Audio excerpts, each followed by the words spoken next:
Clémence, alors 23 ans. Excuse-moi Clémence, j'ai honte. On s'est égaré là. Vraiment j'ai honte parce que c'est moi qui fais le standard ce soir. C'est moi qui prends la fille qui défonce.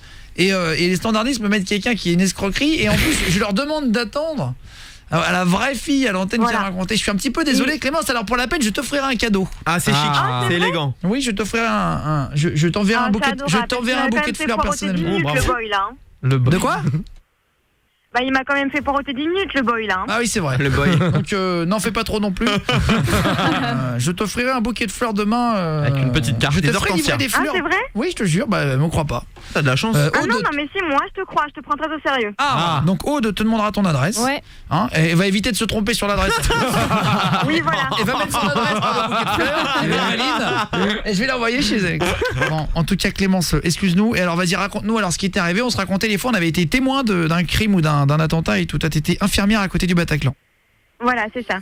Et qu'est-ce que t'as vu alors? Raconte. En fait moi j'étais de jour donc je finissais à 20h.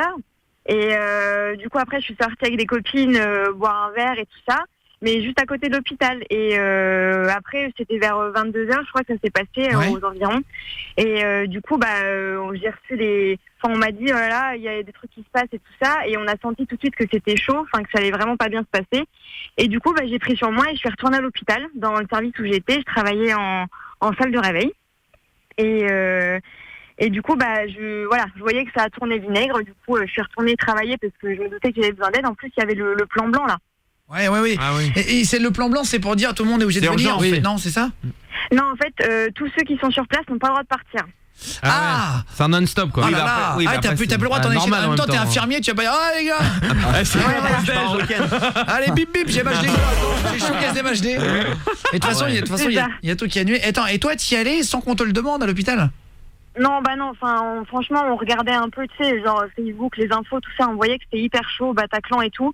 Et même dans les terrasses des cafés aux alentours, on n'était pas loin. Du coup, vu que c'était des potes infirmières, on est tous les soirs retournés taffer. Et puis, du coup, donc je suis retournée taffer vers 22-23h, le temps que j'arrive. Et je suis sortie d'hôpital que le lendemain, à 20h, je crois. Ah oui, 24 oh là là, t'as pas dormi de la journée, quoi. Non, et puis franchement, c'était non-stop, franchement c'était dur, c'était un peu horrible à vivre, mais t'avais tellement d'adrénaline, tu sais, que tu voyais pas le temps passer et tu prenais sur toi quoi. Mais c'est-à-dire, pourquoi qu'est-ce qu'il y avait? C'était qu'il y avait plus de monde que d'habitude parce que ça arrivait non-stop, ou c'était vraiment les blessures qui étaient pas les mêmes? Les blessures étaient pas les mêmes, on n'avait pas du tout l'habitude de voir ça, enfin tu vois, des blessures par balle, des trucs un peu déchiquetés, t'as pas l'habitude de voir ça quoi, à part si t'es infirmière à la guerre ou voilà, mais là c'était vraiment spécial et ça sortait de l'ordinaire et on savait pas comment traiter ce genre de choses quoi. Ouais. C'est quoi le truc qui t'a le plus choqué?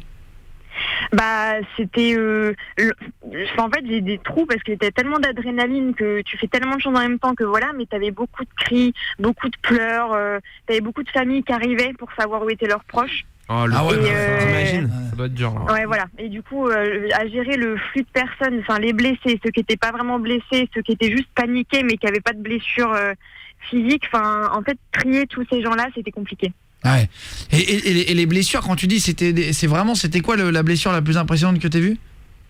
J'ai une dame en fait qui s'est pris une balle, vraiment une balle, en plus c'est des grosses armes donc ça fait des gros dégâts dans la mâchoire en fait. Mais elle était morte. Non, elle était ça avait pas touché des choses de vitales mais elle avait plus de mâchoire quoi. Tu vis sans mâchoire? Tu fais quoi? Comment on fait ouais? On l'a endormie pour plus qu'elle ait mal et puis après c'était chirurgie reconstructrice puis après c'était un très long parcours mais sur le moment tu peux faire que l'endormir, traiter vraiment l'urgence quoi. Ah oui, tu traites même pas cette dame en premier quoi. Ah mais là ah bon? Ah non, tu l'endors et tu t'occupes des autres non? On l'endore, on fait pansement, c'est grave là quand même, soigne l'hémorragie etc. mais après en soi faut qu'elle aille au bloc opératoire quoi. Ouais. Putain la vache. La mâchoire. Ouais, bah oui en fait la mâchoire. C'est vrai. La mâchoire tu respires déjà par le nez ou par la bouche mais et la bouche mâcher et tout. C'est putain c'est prenant le truc hein. Et toi t'as dû genre plus servir que d'habitude, genre faire des choses que t'avais pas l'habitude de faire, genre par exemple je connais pas trop le milieu médical mais genre est-ce qu'ils t'ont dit c'est à toi de recoudre alors que d'habitude tu recouds pas par exemple, c'est comme en guerre tu dois te dépanner quoi en fait. Non, enfin tout ce qui est recoudre et tout ça, vraiment les actes chirurgicaux on faisait pas par contre, en fait, on a des protocoles. Donc, en fait, tous les médicaments, normalement, t'as pas le droit, en tant qu'infirmier, t'as pas le droit de les donner tout seul. Mais là, on avait des protocoles comme quoi, allez-y, quoi. Donnez tous les médicaments que vous connaissez, que voilà. Ouais, on avait certains protocoles où on pouvait quand même soulager les gens qui hurlaient de douleur ou voilà.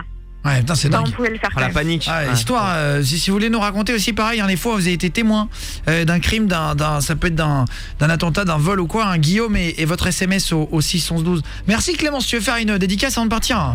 Oui, je vais faire la dédicace à mon chéri avec qui je vais bientôt me marier. Ah, bravo.